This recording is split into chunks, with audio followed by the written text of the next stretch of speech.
Hello, welcome to the Seekers Forum guest interview series. Today I spoke to Roshi Pat Enkyo O'Hara.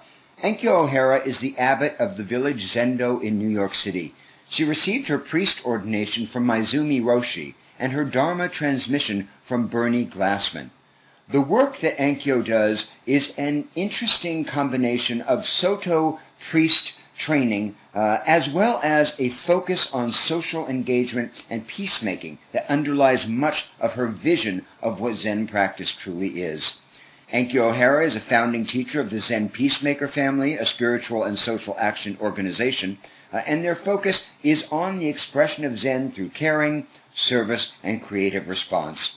Her 5 expressions of Zen from the matrix of study at the Village Zendo, meditation, study, communication, action, and caring, are the heart of the work that Enkyo O'Hara does. And it's just been a wonderful conversation with her. We talked about the virtue of vice, we talked about the importance of the shadow, and we talked about the traps of self-righteousness that it's very easy to fall into on the spiritual path.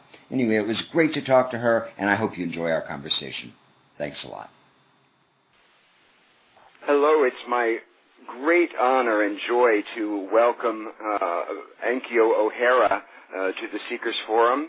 I have been a great admirer of hers for many years. She's one of the most grounded teachers that I know, and one of the reasons that I wanted to talk to you today is because you have always seemed to be somebody who connects the spiritual and the worldly with unusual grace, having been a professor and now, of course, a Zen Roshi. You seem to bridge the worlds of popular culture and activism with spirituality, Enkyo. So welcome, and I'm so happy that you could take the time to talk to me today.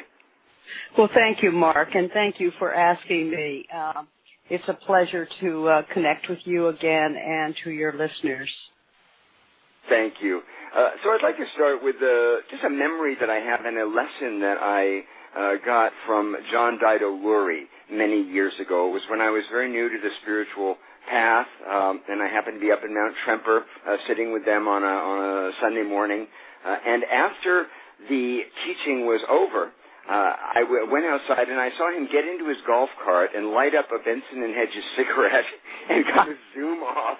And I was so struck by the contrast between him in his robes giving his talk, and then the very human man who emerged afterwards. And I felt like what he was saying to me is, this is what it looks like to be a human being.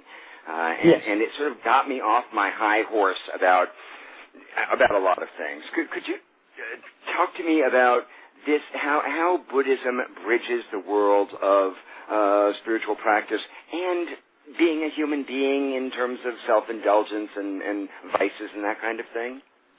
Absolutely. It's wonderful that you mentioned John Dido Lurie, because he was an American Zen Roshi, and I guess I want to put the emphasis on both American and Zen, in the sense that not all Buddhist practices focus so much on the ordinariness of our lives, and that is where we express our spirituality, and not in terms of some other realm. But it's like in our ordinary coffee and tea and Benson Hedges cigarettes that we express our lives, and that's a very Zen thing.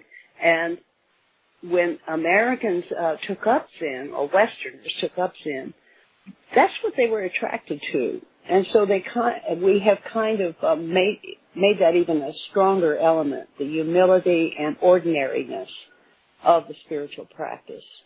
I mean, you could say that most of the koans that you hear about, most of the stories are about just that, about the student coming with this idea that it's going to be some otherworldly experience, and they're being told to wash their bowls, to sweep the floor.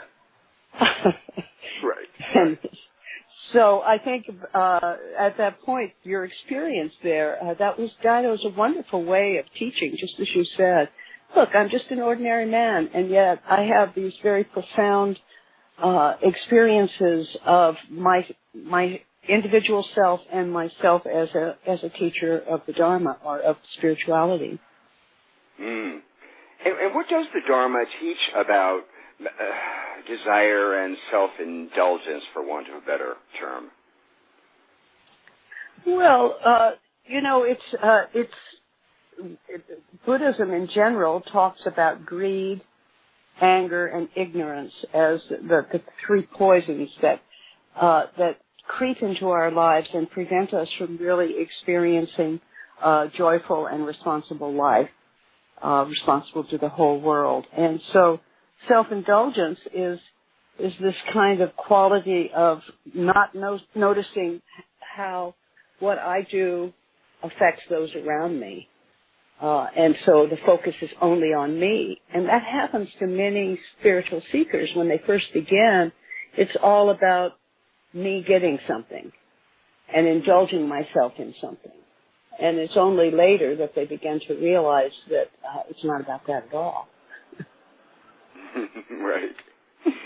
And what about sort of cleaning up our acts? Is that something that is emphasized in Zen? It happens, I mean, I have the great honor to observe it in people that study with me. They come in and maybe there's some chaotic aspects to their life.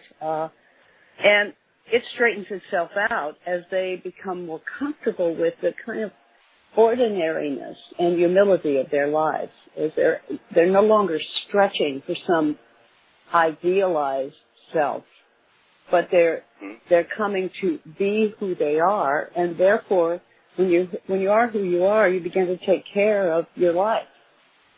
Mm-hmm. Mm-hmm. Yes, yes. And is part of taking care of our lives in allowing ourselves the desires, the pleasures that more puritanical folks might judge as being non-spiritual? Yeah, certainly. I mean, say for example, vegetarianism.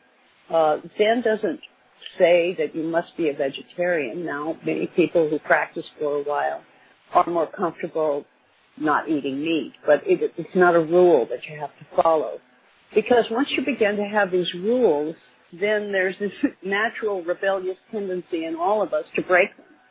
And so to just be alive to what's appropriate in the moment, you go home for Thanksgiving dinner and mom prepares a turkey, you eat turkey. Right. Right. And tell me, is there there seems to me to be a human need for transgression, for want of a better term, that not be trying to be so good all the time. I'm wondering how you, as a Buddhist teacher, view that. Do you view that as a healthy part of the human experience, or do you view that as a sign of ignorance or attachment? I love this question, Mark. I think it shows your real deep understanding, actually. I mean, what is transgression really? Are we talking about breaking some societal rules or some rules that we've set up that must be obeyed? It makes us not free. And as long as we are clear about not harming others, we are clear, or harming ourselves, then we're able to act appropriately in a situation which may break a particular set of rules that are around us at the time. So, yeah, I mean, I would say that in particular, the Zen tradition is known for its being rather transgressive in this area. We don't have, the 250 rules of Vinaya. We don't follow rules in that kind of way. We say that we ourselves are the moral and ethical standards, so we have to be them rather than adhere to something external to us. The situation is what the situation demands, and as long as we are in touch with our true nature, we will act appropriately. Mm-hmm.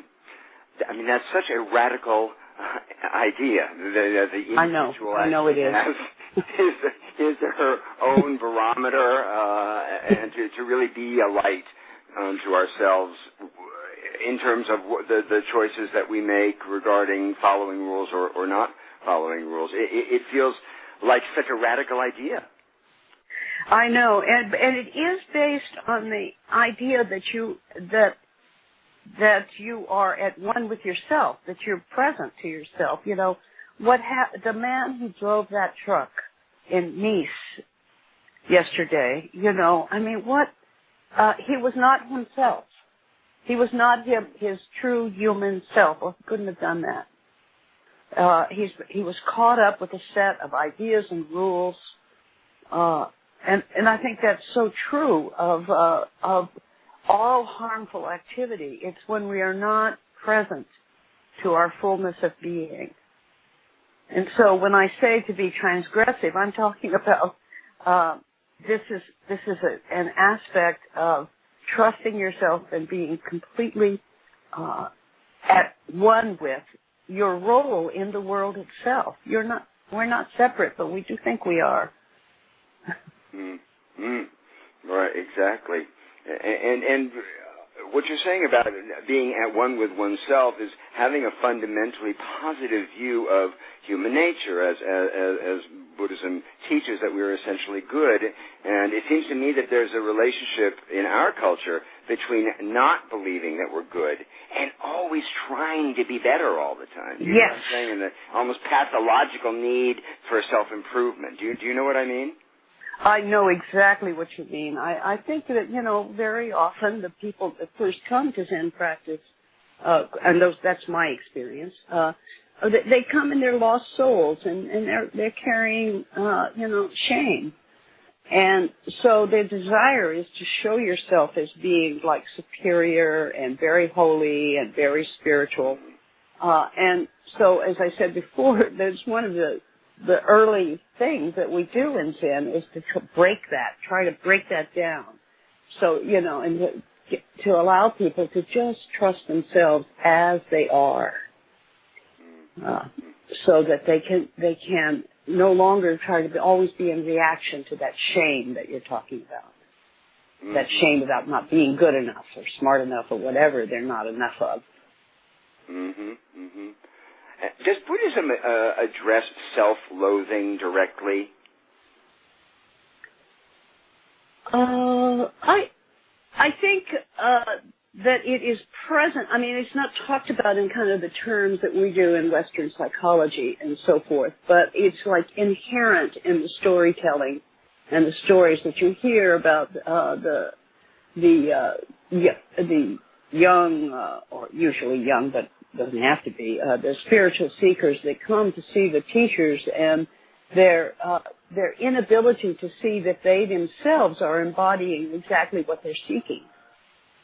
So you've got the kid that goes up and he says, you know, what is the Buddha? And the teacher says, you know, it's the fire boy seeking the fire.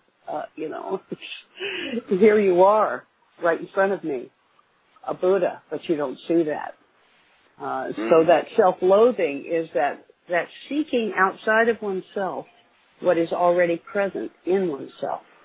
And the job of the teacher and the student is to bring those things closer together so that the student recognizes their own true nature and that they don't have to seek it outside of themselves. Mm. And do you, as a teacher, experience a lot of projection from students of a savior or a rescuer, or you're going to redeem me? Does that kind of dynamic happen very much? Well, you know, I try to dissolve it immediately when it arises. And so my own community, you know, would laugh if you talked about that. But I must say that, you know, in the outer world, I do see that people come to me, and, you know, I decided to continue to have a shaved head because it's so hard to recognize. I find it a better way to communicate with the outside world about spirituality and Buddhism if I'm recognizable. But what the downside of that is people do come up and they do seem to think that I'm about ready to levitate when I'm on the subway, which ain't going to happen. Right. So you just dissolve it. Exactly. Right. I do, and I usually do that with humor or, saying something kind of shocking as a way to kind of verbally slap the student awake. Right. What is what you would call a wise approach to discipline? Discipline is such a loaded word for people, and they think it's a dictator on their back with a whip, and so then they resist the discipline, and yet, of course, nothing happens without discipline. What's a wise way that we can think about discipline on the spiritual path? Well, that's a great question, because I'm telling you about all the transgressive aspects of Zen, but in fact, we have a lot of rules. So, like, when you walk into a Zendo, you bow to the Zendo, and you bow to each other, and then you sit down, and you don't move for half an hour, and that kind of thing, where we're actually quite disciplined within this kind of framework of transgression and don't believe any rules and everything. At the same time, we have to hold ourselves. Discipline, I guess it comes from the word meaning schooling or learning, but I always think of it as a holding, a way, kind of like dogs like to be held in a kennel sometimes, when they get upset, they go to some little place. Same with people. We need a place to say, okay, you must meditate for half an hour every day. You must do that. That's a discipline that's required, right? And why? Because it's going to make you feel better. It's kind of like going to the gym, really. But otherwise, I think that human nature is that we get lost. We have to work at it a little bit in that way. But not work at it in order to exalt ourselves or build up our sense of self, but work at it in a sense to humanize ourselves and allow ourselves to appreciate the world around us and in our own being. It's beautiful. And we can't do that unless we put ourselves into a container sometimes to calm down and get clear. Is that what I'm hearing? Yes. And, that's why I believe it's really important for people to join communities. I think the old-fashioned word for religion was a binding, a way to hold people. And so even though a lot of Buddhists don't like to call themselves religious, what I'm talking about is community.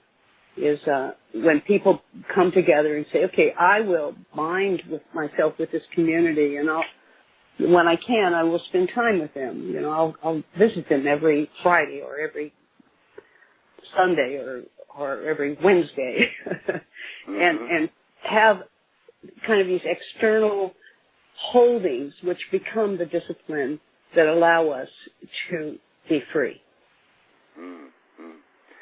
Is isolation a big problem that you see in a lot of folks? Yes, and I'm amazed by the variety of people that practice in our little Zendo. We're in Manhattan, we're in Soho. People have got a lot of things they could do. But because so many people live alone, and although they may have business colleagues and they may have a set of friends that they may socialize with, there's this sense of isolation, of singleness. And to join in a group where the goal is to be free, I think really is a wonderful antidote to that isolationism. That kind of, our society is so fixated on our individualism. Everything's about ourselves as individual, which is great. But we also have to recognize that there's an aspect of our being that is part of everything. And that's a beautiful, pleasurable aspect for us to understand that that's part of us. And when we're isolated, we forget that we partake of this greater quality. And joining a group, I think, is very helpful for that. When you're talking about that forgetting, it reminds me of depression. I mean, it sounds like a sort of a textbook definition of depression is forgetting that we are a part of something larger than ourselves. Absolutely. Mm-hmm. And yes, and it's tragic when I see people who are depressed coming in, but and often that's what makes the change, you know. Yeah. Someone will realize, oh, I really need to get some help. Right. I'd like to just ask you, get back to the shadow a little bit, Enkyo. Mm-hmm. The shadow in terms of Jungian psychology and the fact that it's understood that there are a lot of positive things that we hide in our shadow. How does Buddhism acknowledge the gift in the darkness and the transgressive quality of things that we may suppress in ourselves? Does Buddhism recognize that there is beauty in the shadow? Absolutely. I mean, it's not always just one way, and that's why so many of the stories are about recognizing the ephemeral qualities of being. And certainly there are things in the shadow that support us and we're not even aware of. The goal to wake up is to sit and allow all parts of yourself to come to the surface. And some of those parts that come to the surface when you're meditating are not cognitively clear, and yet they're there and they give you strength. And they give you, forgive the word, love. They give you an opportunity to see the world in a different way. They may not really go all the way to the conscious, articulated level of being, and yet we get in touch with that through our meditation practice. Mm-hmm. And that widens the circle of acceptance, that we were able to allow more of ourselves into the room. Is that what you mean? Right. Exactly. And get rid of those parts that are just, we've just thought of, we think we want, which are just ideas. They're not our real being. Right. And my last question, Enkyo, is speaking of the shadow, after Nice and after Dallas and after Orlando, a lot of us are reeling. We're in overwhelm with the grief of the world and the danger that is escalating.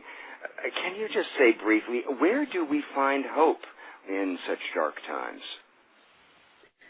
Yes, we have to, I think we have to come back to those around us in our immediate circle and recognize that we can love and we can make a difference by the very people that we actually touch. So, for example, you, Mark, have a very large circle of people that you are in contact with, and you're able to help to see the beauty of life and the power of life and the wisdom of life. And when these things that happen, I mean, we know more about them because of the media. I mean, they've always happened. They've been part of human history. I'm a very optimistic kind of person, and I think that, they're horrid things. And yet, if you look at the vast passage of history, things are getting better. People are knowing more and more, and I think that what we need to do is make a difference in our own personal lives, and if we have some public role, such as you do, is to make a difference in that way, to teach this sense of oneness and community and making effective, healthy ways of living. Oh, well, thank you so much. That does give me hope. I hope so. I hope so, Mark. It does. Yes. Anyway, it's so good to talk to you again, and thank you for speaking to the Seekers Forum, and I look forward to next time, Enkyo. I hope so, Mark. Good luck to you. Thank you so much. Have a great day. Okay, bye.